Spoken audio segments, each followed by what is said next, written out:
Around about this time, shortly after a budget or a pre-budget report, I normally come down to Moore Park and we discuss the various bits and pieces that Mr. Osborne has had to say. Following a conversation with the guys at Myers Clark, it was decided we thought there wouldn't be very much in this pre-budget report, and it turns out we were right. However, to make sure the key points have been covered, we're recording this short film for you. I'm joined by my business partner Tim Good, who will be discussing the various bits and pieces in the autumn statement. It's bad news, I think, in summary, if you are involved in property, particularly if you're a buy-to-let landlord or perhaps have a second home. We'll start with stamp duty and then look at some of the other issues. Yeah, stamp duty is clearly a soft target for Chancellor Osborne, and what he announced in the autumn statement was that there will be, from the 1st of April next year, 1st of April 16, a 3% stamp duty land tax surcharge on the purchase of residential property, other than, of course, the main residence for the occupier of the property.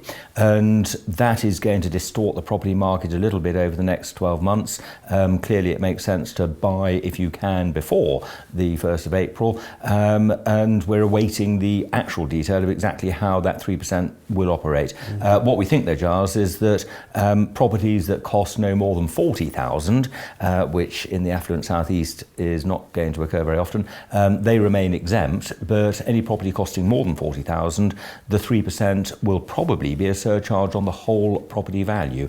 And that means if you buy a property for $500,000, that's going to be $15,000 of extra SDLT. Because, of course, quite recently he changed the way that stamp duty was calculated from these cliff edge jumps of charge to these stepped approach, didn't he? But this won't be that. This will be 3% across the whole lot. I think that's right. I think that's the way it's going to apply. And although it is being consulted on, so it may be watered down. Worth noting that also that it's an additional charge. We've said that, but I want to make it very clear. On top of the current system. Exactly. Right. So if you are already at 2% stamp duty on the property, if it's your second home, it will be 5%. So very big charge.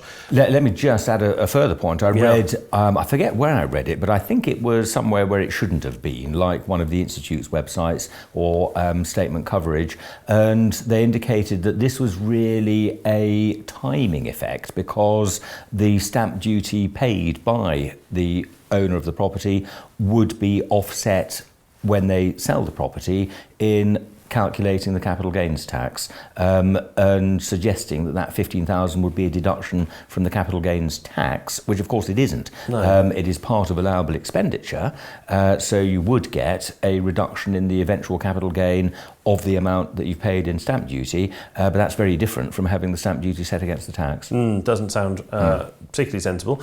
The other change on stamp duty is shortening the period you have to pay it from 30 days to 14, and a lot of the viewers at the moment will be lawyers, and it'll be the lawyers who pick up this problem, and will have to pay everything a little bit quicker, and they're going to have an extra problem with payments sooner rather than later as far as capital gains tax is concerned, because the decision has been taken to move payment of capital gains tax on residential property from the standard January following the year of assessment to a 30-day window, which will have a huge impact. That's right. Now, 3 points here. The timing, we need to be careful to get right. The 3% additional SDLT that we've just talked about will come in April 16. The acceleration of the filing of the SDLT return and the payment of SDLT will come in, we think, from April 17. And the acceleration of the capital gains tax liability, which is in a way the most serious of the three, won't come in until April 19.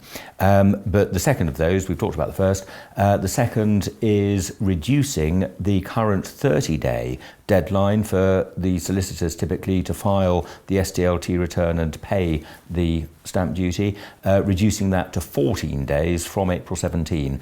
And that clearly will simply get the money into the Exchequer a little bit quicker, but will require lawyers to act a little more quickly than they might otherwise do. And of course, if there are various reliefs available that might affect the calculation of SDLT, somebody will need to get onto that sooner rather than later, but not until April 17. But the capital gains tax from April 19. Well, that is the big one. And at the moment, if an individual disposes of residential property and there's a capital gain, of course, most residential property would be covered by the main residence exemption, so that won't be affected by this.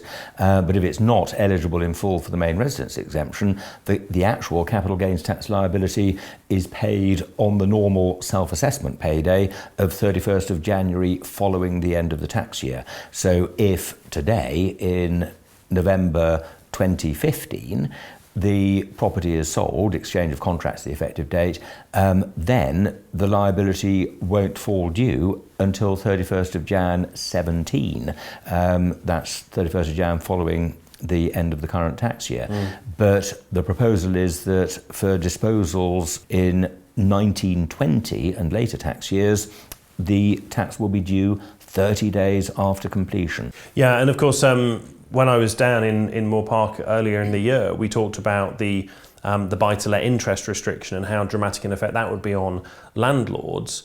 Both the things we've talked about so far, the stamp duty 3% and also the capital gains tax quicker payment system, both demonstrate more problems for people in that particular industry. Well, and that's the intention. The Chancellor is quite open about the way in which he wants these changes to level the playing field between buy-to-let purchasers and residential purchasers who are buying to live in the property. Okay, move on to a couple of other topics. First of all, something called the apprentice tax that's been floated, and this is effectively a 0.5% increase in employers' national insurance, I would say. It is, except that it's only going to affect the very largest employers because the government will give a credit of up to £15,000 against the 0.5% levy, the 0.5% being to finance apprenticeships, but that £15,000 credit is equivalent to 0.5% of 3 million, and it would only be employers whose annual payrolls come to a figure of the order of 3 million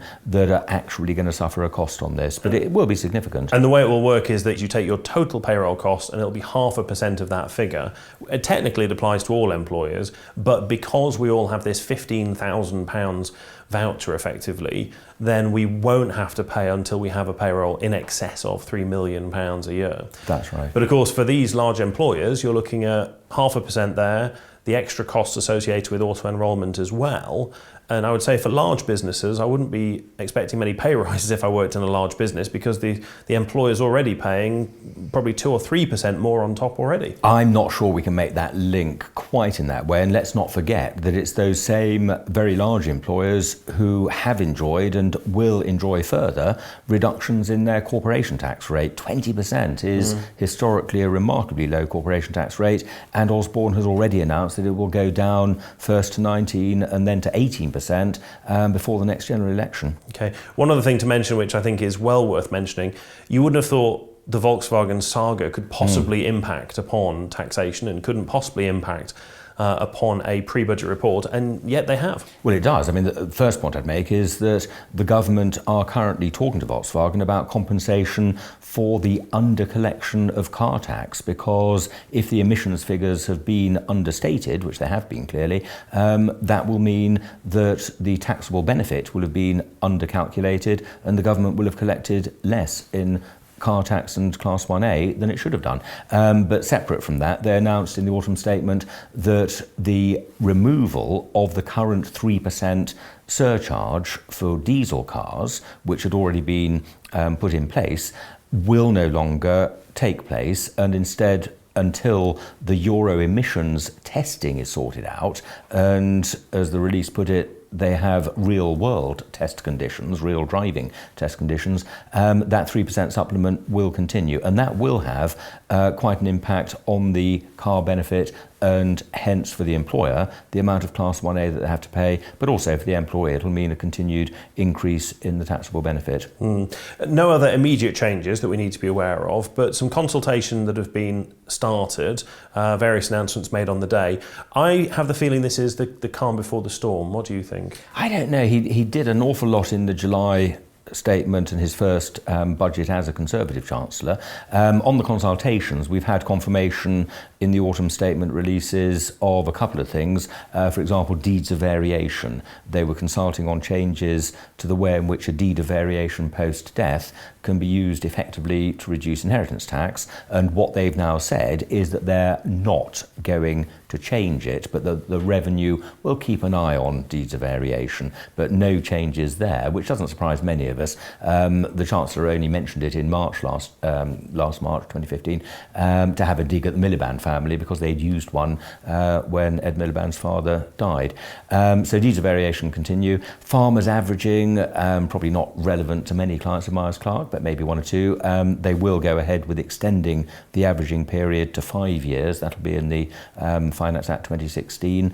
What other consultations? Disguised remuneration they're looking at. I think one of the most important ones is that they're going to consult, and this is new, on the treatment of distributions from companies and the transactions in securities legislation, and in conjunction with the new dividend tax regime that was announced in July, the Revenue and the government are concerned that there may be more attempts by companies, closely controlled companies, to convert income into capital to avoid the new dividend tax. And so watch this space. There could be some further changes there. Absolutely. So as far as dividends are concerned, extracting profit from family businesses, whether it's to do with disguised remuneration or, of course, straight away, we need to think about it for property transactions and people involved in buy-to-let, second homes, all that sort of thing. Have a chat with the guys at Myers Clark, and I look forward to seeing you for what I suspect will be quite a big budget statement sometime in the spring of 2016.